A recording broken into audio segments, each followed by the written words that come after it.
What does our energy have to do with finding our unique path in life? A lot, as it turns out. Stay tuned to learn how to put it to work for you.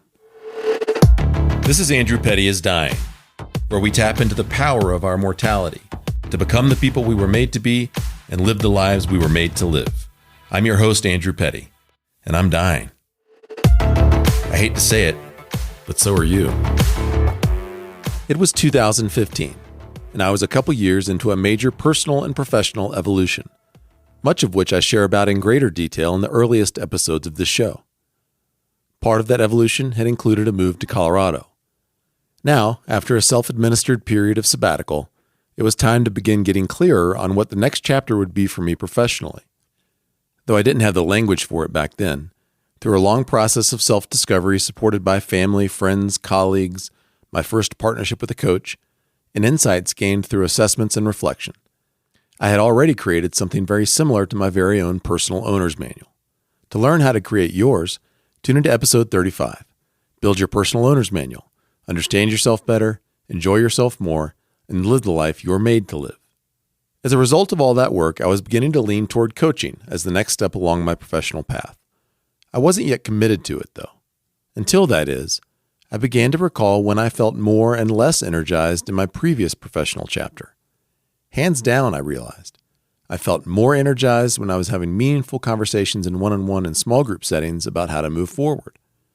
Those conversations left me on a high and helped those who were involved. Conversely, I felt much less energized when I returned to most of the other parts of my job. What kind of work would involve a lot more of those kinds of conversations, I wondered, and a lot less of all the other stuff? In light of the new clarity that reflecting on my energy had provided, in conjunction with the accumulated insights from all of my previous self-discovery, the field of coaching, broadly speaking, became the obvious next step on my professional path. So I summoned the courage to put my insight into action and began to move forward on that path. After 7+ years of coaching, I can confidently say that my energy didn't let me down. It was a reliable guide then, and it continues to guide me well today. Your energy can do the same for you. Imagine with me for a moment a dashboard. This isn't any old dashboard, though. It's your personal dashboard. Its gauges and indicator lights are specific to you, and from it, you gain important information about how well you're functioning.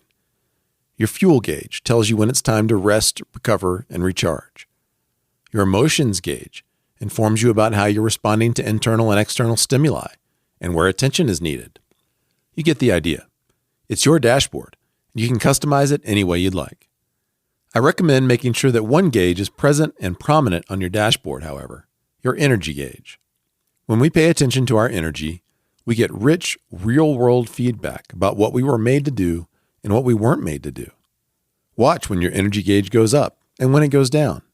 In both cases, take note of the specific conditions that are causing it to go up or down. Then, take action to engineer the circumstances of your life to allow you to do more of what energizes you and less of what doesn't. The magic of the energy gauge lies at least in large part in the fact that when our energy goes up, we can be confident that our innate personality, abilities, gifts, and talents, our life experiences, our interests, and our values are all being put to use in some significant way. When our energy goes down, we can be confident that those things are less present. In other words, when we pay attention to our energy gauge, we get all that and a bag of chips. Whether you need a tweak, a major adjustment, or feel like you have no clue at all what your path in life is, your energy gauge will serve you well. It's simple, reliable, actionable, and powerful. It demystifies what can feel like a daunting and hopelessly complex pursuit, that is, finding your path in life. Anyone can use it, and you can begin using it right now. The keys to unlocking its potential are the courage and humility to act upon what you discover. Tune into episodes 77 and 78 to learn more about courage, humility, and the rest of the big 6 essential ingredients and the recipe for a life you'll be outrageously proud of when you die. What is your energy gauge telling you? What's one thing you're willing and able to change today to act on what it's telling you and get even clearer on your unique path in life? Remember, you are going to die, but you're not dead yet. So get after it. It's one thing to pay attention to your energy gauge. It's another thing entirely to act on what it's telling you and stay the course. That's where a one-on-one coaching partnership with me can make all the difference. I'll help you break free from the grip of the status quo so that you can become who you were made to be and live the life you were made to live. To learn more, visit andrewpettycoach.com, schedule a free session with me, or find me on Instagram, Facebook, or LinkedIn at Andrew Petty Coach. I'm so glad you tuned in today. Don't forget to follow this show, and I'll see you next time on Andrew Petty is Dying.